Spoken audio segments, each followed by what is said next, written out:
Айдынкүл Көшкінова, Қазақстан Республикасының президенттік орталығындағы кітапхана жұмысы қызметінің жетекші сарапшысы. Менің осы кітапхана саласында қызмет жасап жүргеніме 20 жылдың жүзі болды. Маған кітапханашы мамандығы тартымды және қызықты. Орталықта жұмыс істеп жатқаныма өте ризамын.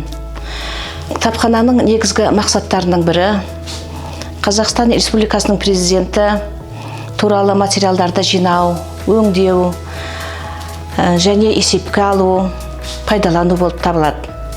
Мына жерге қойылған жеке коллекциясы алыс және шетел мемлекеттерінің басшылары сыйға берген кітаптар, өнер және әдебиет қайраткерлерінің сыйға берген кітаптары, қолтаңбасымен берген кітаптар жинақталған. Кітапхана қорларының ішіндегі басты орындардың бірі осы сирек қор алады.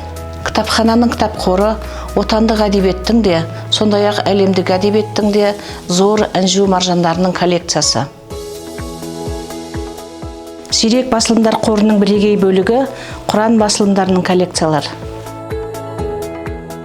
Әріптестерім білім, ғылым, өнер мен мәдениеттің дамуына өлшеусіз үлес қосып, өркениетті елге айналуымыздың негізін қалауда. Оқу залында 14 жұмыс орны қарастырылған. Компьютерлердің барлығы заманауи интернет желісімен қамтамасыз етілген. Кітапханаға келіп түскен жаңа әдебиеттерді 90-на бір рет осылай оқырмандарға таныстырып, кітап көрмесін жасаймыз.